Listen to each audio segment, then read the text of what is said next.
most people don't have a lead problem. The issue has nothing to do with the quality of your leads or the amount of leads you're getting into your company. The issue predominantly lies with your sales team's performance.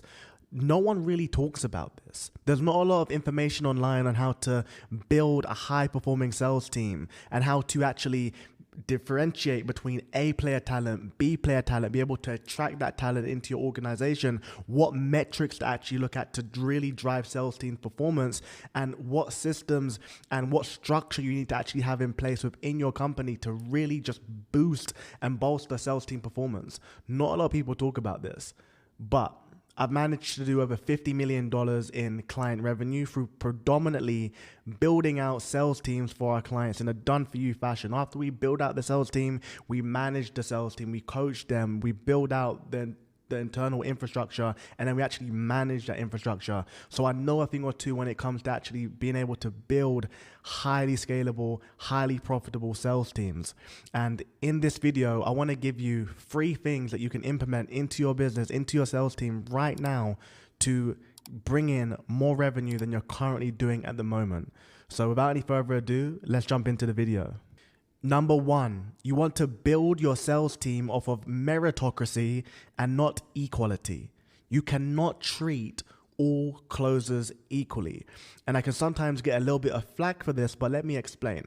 And yes, when it comes to, regardless of where the closer's from in the world, regardless of the color of their skin, or regardless of their gender, yes, you want to keep people and treat people equal in that sense.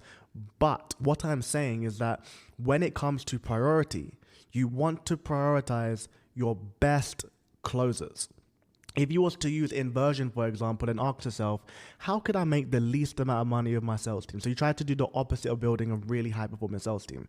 You'll probably say something across the lines of, why don't I give the leads most likely to convert to my closer least likely to convert that lead? I think that would be good if I wanted to really just shoot myself in the foot, right? That's what you would do. But then so many sales teams, people running sales teams, they do this without even realizing it. So everyone has this round robin calendar where everyone gets leads distributed evenly, regardless of how good the closer is and regardless of the actual metrics. And that's a recipe for disaster. You want to give the lead most likely to convert to your best reps. So what we actually do within our organizations is that we have a tier bucket. So we have tier 1, we have tier 2, and we have tier 3. And depending on that closer's efficiency per call, and I'll be digging into that metric with you a little bit later. You don't want to be tracking close rate, but I'll talk about that later. Depending on the closer's efficiency per call, they're going to fall into a particular bracket. So if you're in tier 1, then you're extremely efficient. It means you're a killer. Tier 2, you're okay. Tier 3, you're struggling. So what we have is that all of the people who are in the top tier bucket, they get the most qualified leads. They get the leads most likely to convert. And the people who are in tier 2 and tier 3, they're not going to get the most qualified leads. So for example, let's say you have some type of investment offer.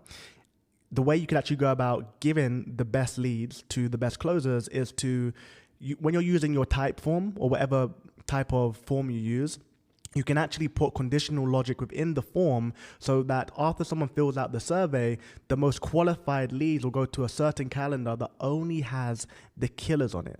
So let's say, for example, someone puts down they have $100,000 to invest into your opportunity. That lead is going to go to the killers. If someone says they only have $10,000 to invest in an opportunity, that lead is going to go to the people in tier 3, the lower bucket. And then that works twofold. It works in 2 different ways. It's extremely powerful. So what happens is that you build this extremely competitive sales environment where everyone is fighting every single day to get into the top tier, because they know if they can get into the top tier, they're going to get the best leads and they're going to make more money for themselves. So everyone's trying really hard to get into that top tier, which means more revenue is being generated. And then what happens after that is the second part. The people who actually can get into the second tier, they actually get the most qualified leads, which means they're going to close those leads and make way more money for the organization because the best people most likely to convert are speaking to them. This will be a game changer when it comes to boosting your sales team's performance. It really has changed the game across all of the offers that we run. Unfortunately, a lot of people don't feel comfortable doing this and they want to give their best leads to the people who aren't qualified to really take them. But I think there was even a quote in the Bible, and don't quote me on this, verbatim, but it goes as follows, something like this. It says, "He who hath shall have in abundance, and he who hath not shall be taken away from him, even that in which he hath." So regardless of whether you're religious or anything like that, it's still a very powerful quote that's actually true in reality. It's basically saying that the rich is going to get perpetually richer. So they're going to close, your best closer is going to close more deals, more and more deals, make more and more conditions. You're going to keep on having this positive feedback loop that spirals him forward. And the bottom performers are going to close less deals. They're going to make less money, and they're going to have a negative feedback loop that kind of spirals them out of the organization. And that's fine. The rich will get richer.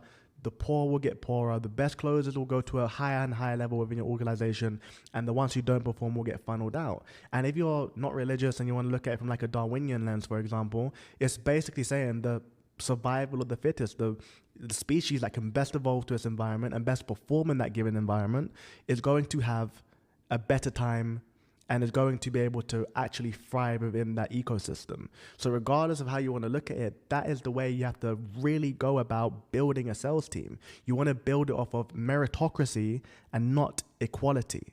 Number 2, stop focusing on close rate. It's lying to you. And this is going to probably ruffle a lot of feathers because it's been ingrained into so many people's brains to focus so much on close rate. But imagine this. Imagine a boxer bragging because he lands 90% of his punches whenever he goes and does a fight. It sounds really good on paper, right? It sounds very efficient, like he's doing a really good job. But then when you actually look deeper into the actual game and you watch the game tape, you can see that he only throws around 5 jabs per round with 0 power shots, and his defense is absolutely preposterous. So it sounded good because he has this 90% land rate, but then he barely throws any jabs and he can barely even defend.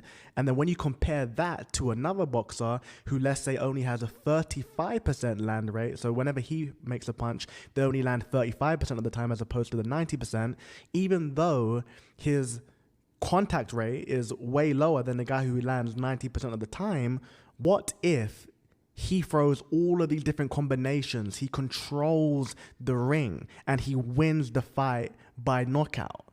Who's actually the better boxer? Is it the guy with the 90% land rate, hit rate, or the guy with the 35% hit rate? Well, it's the guy with the 35% because he has other metrics in place that make him way more efficient and make him the actual better boxer. But so many people focus on close rate as this holy grail metric. But it's false because it doesn't take into consideration things like AOV, so average order value. It doesn't take into consideration things like how hard they're working their pipeline. And I had to learn this the hard way when on a previous offer, I brought on 2 closers at the same time. We can call them closer A and closer B. Well, closer A had a slightly higher close rate than closer B, just slightly higher, but they were both pretty neck and neck. It wasn't significant. But closer A got me a 10x return on my ad spend when closer B, who was like a 1.5x after all expenses paid, was actually losing money on closer B. But then their close rates were neck and neck. So you're thinking to yourself, like, how could this be possible? When we actually started to look at things on a deeper level, we could see that closer A, he was closing our biggest packages. So for example, on this offer, we had a 50K package. Closer A was knocking out these 50K packages. He was killing it. He was crushing it, working his pipeline like an animal. Whereas closer B, he could only sell the bottom package, the 10K package. And whenever he did sell one, the person needed to break it up into like 4 different payments. It was like pulling teeth just to even get that deal through the door. So even though their close rates are like very, very similar, closer A made me so much more profit on my ad spend. So I was literally making $100,000 for every $10,000 I spent on closer A's calendar.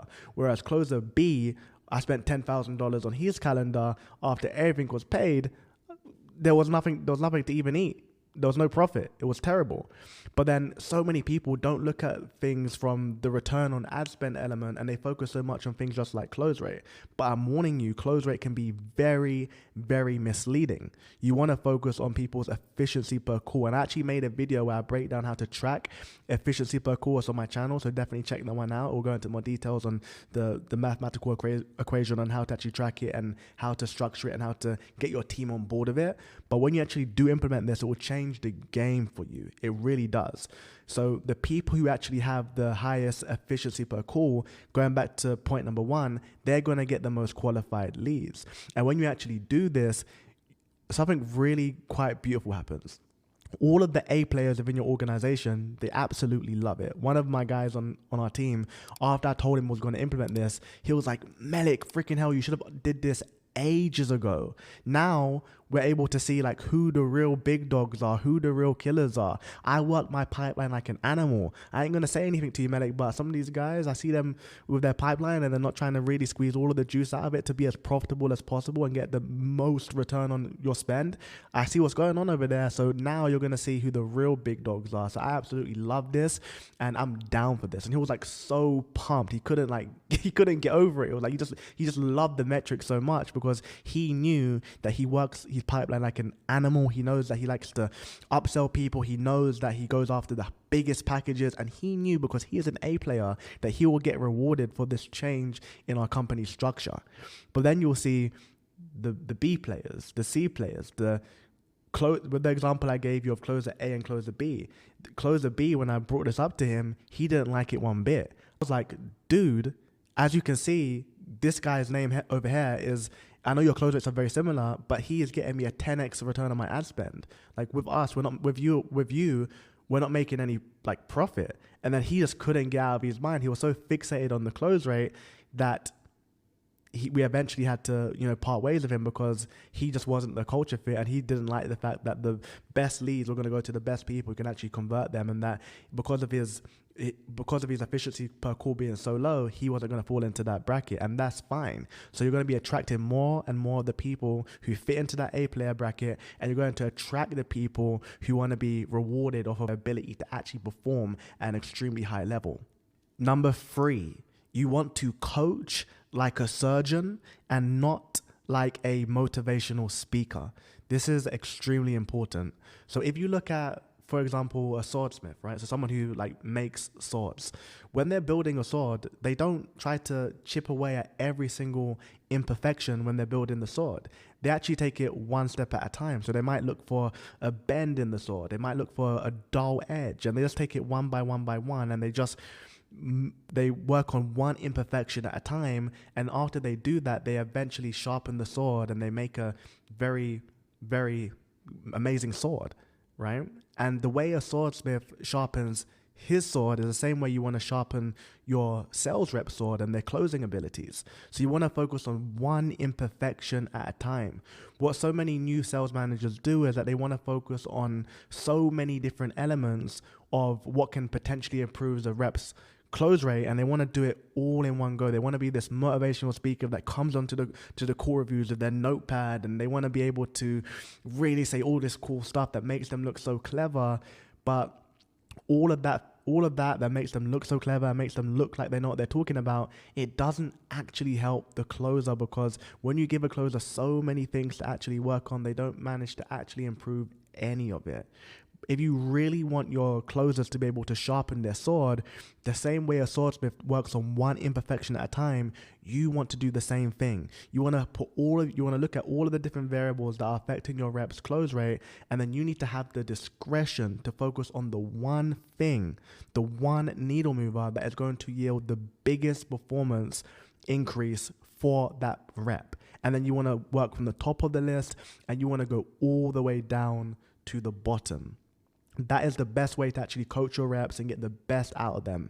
And if you're a business owner and you're watching this, it's the same way when you're running a business, right? So you have the whole, you have all of the different parts of the business. You have fulfillment, you have marketing, you have sales, you have operations. But as the business owner, if you want to increase your businesses and performance, you must focus on the one part of the whole that needs attention right now to yield the biggest increase in your performance. So for example, it might be sales at this particular moment. Right now, your cost per call might be ridiculously cheap and the lead quality is amazing. So it doesn't make sense trying to double down on marketing when your sales team's conversion rates are preposterous. So you need to understand, same way you can decipher what to work on within your business, it's the same way you need to decipher what to work on when it comes to increasing your closer's performance. Start with the one thing. If you want to sharpen the sword, just like the swordsmith, focus on one point at a time.